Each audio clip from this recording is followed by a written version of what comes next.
We're interested in all of your activities as an advocate for autistic people.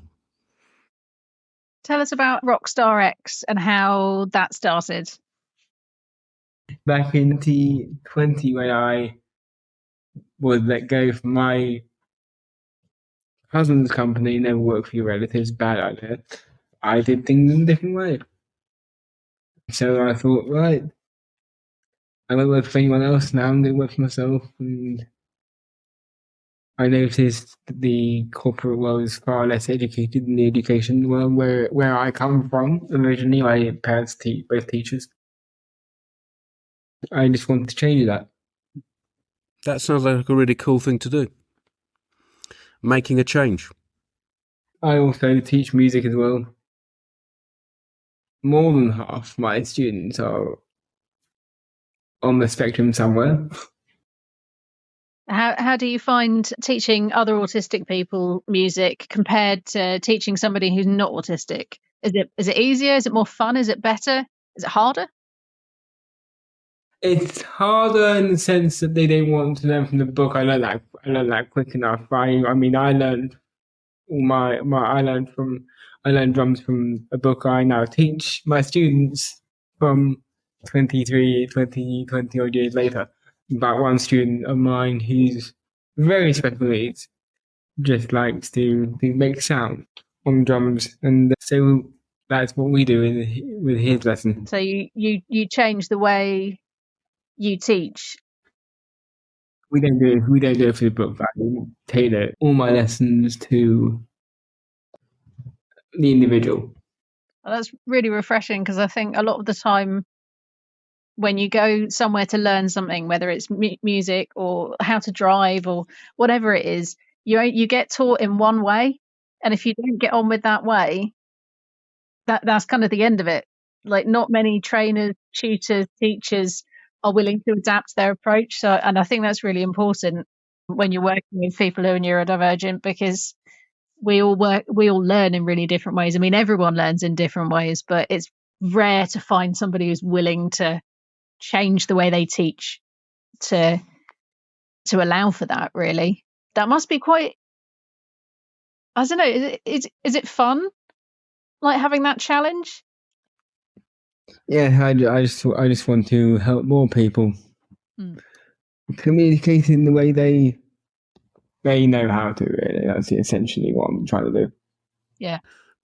The curiosity I have, Joel, is there a particular affinity between autistic people, the neurodiverse community, our end of the spectrum, and the drums? Well, there's neurodiverse. There's several connections with that and music and creativity in general, really.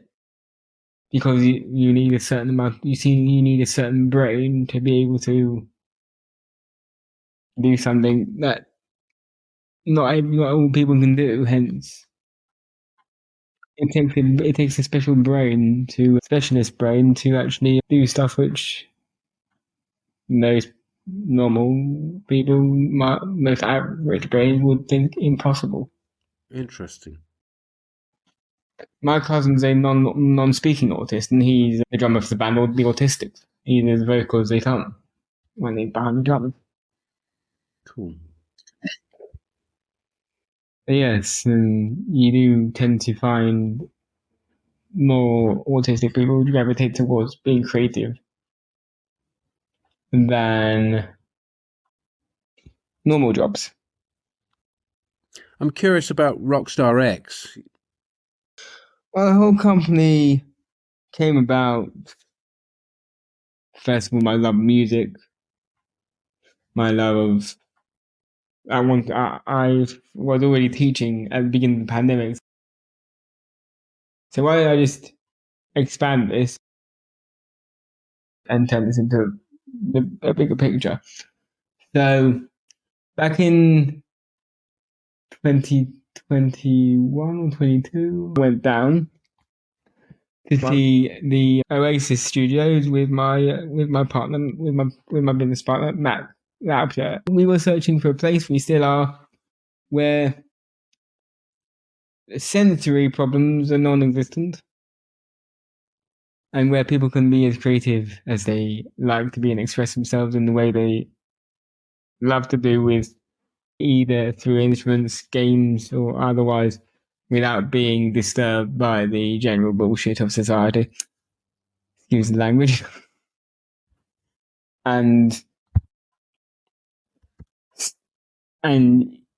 yeah, so currently we're gearing Rockstar towards a neurodiverse community kind of thing. So if you think we want to create something that's no one's really done, and if they've done it, they haven't done it properly, otherwise there wouldn't be a need for it. In the sense that's not just neurodiverse people, but neurotypical people as well, and come together and actually, when they get to know each other through different communication paths like music, games, it's my hope that people would have a better understanding that every single person on the spectrum is different to the other one. So perhaps companies will then, and governments will then think, maybe one glove does not fit all. And we've had this on the wrong way from the start. How does this work practically? Is it bringing together everybody in a space? Is that the idea? We are looking at physical spaces, yes. So physical spaces that almost off the beaten track. There's no traffic going past your window, no trains, no nothing. Just pure nothingness. And so we can get the sensory right for people. Give people hopefully a great experience while doing it as well. Within our fields of expertise. Mine is music, creative, and other creativeness, and also gaming as well. And we're also about to partner with the National Autistic Society as well, so we'll have even more resources and even more people to. So it would be somewhere that people could go and work on their creative endeavours and be in an environment where. Do whatever they want to do, but without any distractions. Yeah, so where their sensory needs are met like by default. There's no accommodations have to be made because there is nothing to accommodate. Okay, yeah, I really like that. Yeah, I must say I'm happiest when I can't hear traffic. It's such a nice, like. Liz, you would have loved the Sawmill Studio. As soon as we got on the boat, no freaking sound whatsoever. Yes, you get a boat there. It's not in the usual. It's not in the usual way. Yeah, no, that sounds ideal. And as soon as I got there, I wanted to write an album. It was that special, and obviously we want to do that. We are confident we can do that to any space, with or without a history. I mean, yes, Sawmill is special because it has a history, but we can make. We're confident we can make any place special and make a history. It's almost like there needs to be a pilot scheme, doesn't there? This needs to happen like in real life as like a proof of concept. Yeah, something has to happen. Well, that's what you're working on, isn't it? Can I ask about the teaching? So when you were talking about teaching neurodiverse people, and the key to it, I think you said, was adapting to the people. What's different about you to another drum teacher? I ask them what they can do. I ask them questions. I say to them, what can you show me what you can do before I start shoving knowledge down your throat? And then I say to them, what do you want to learn in this lesson? I let my students lead me. Not many teachers do that. Is that the golden key to it? Yeah, because obviously, as a teacher, you want to best serve your students or anyone, really. Sounds to me it's all about adaptation. Yeah. It's all about adaptation. It's all about getting to know what your customer, your Bob. A lot of people say autistic people don't adapt and they're single-minded, and you're saying the opposite. Yeah, people who say that are single-minded. I mean, it would take they should know what single-minded is. What do you mean by that? If they're saying stuff like that, then by saying that, they're being stereotypical and single-minded. They don't want to learn. That makes a point. I agree with you. When you play the drums, is there something special about it? Can you describe that to me? The feeling. When you play when you're a drummer, it's more. I feel like I can say just about anything through music, and also I am constantly reminded by how important my role within how important my role is actually in the band. No drum and no rhythm, no drums, no rhythm, and even if it's computers, no rhythm, no music. In a sense. So it's being an integral part, it's being a key piece. Yeah. So your pupils are going to learn that. Yeah, they do. One student is trying to learn a very difficult piece, and I keep saying, let's dial it back a bit, break it down, learn one bit at a time, and then another bit separately, and then we fix it all. We try and fit it all together. But if we can't, do not worry if you don't understand anything, which it means I haven't explained myself clearly, and I need to explain myself in a different way. I take the responsibility. Are you teaching self-esteem? If I inadvertently, I suppose I am, without knowing That's I cool. It sounds really cool. am. So I take the responsibility off my students and constantly say to them, if you don't understand that, that's my fault, my responsibility. I need to find a way of teaching it to you in a different way. Seems to me, Joel. Yep. The really valuable thing I'm learning from you today is, as an autistic guy, you're collecting together often other neurodivergent people and you're showing them an example. You're giving them an opportunity to build their self-esteem, learn skills and express themselves. Does that make sense? Yes, it does make perfect sense. It's been a real pleasure talking to you, fella. You too. I think you're doing a real valuable thing.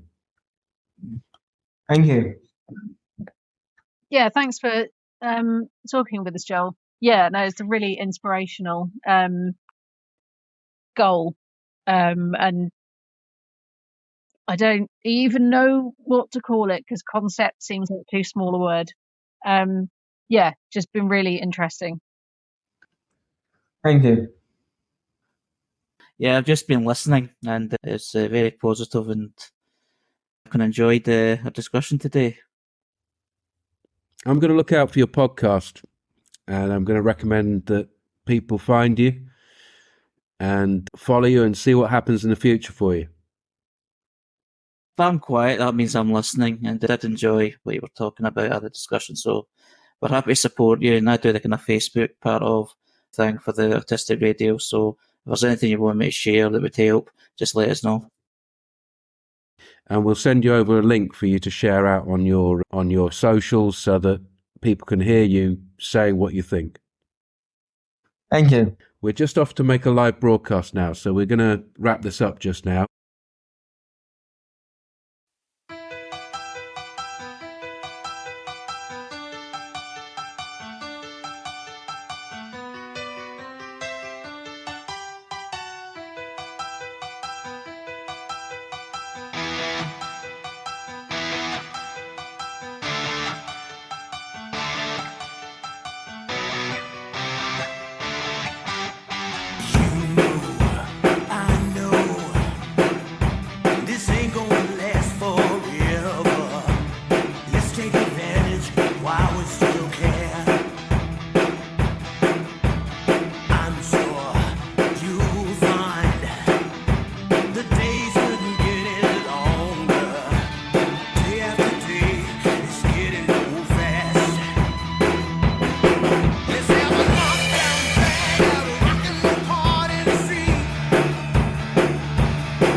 Let's have a knockdown.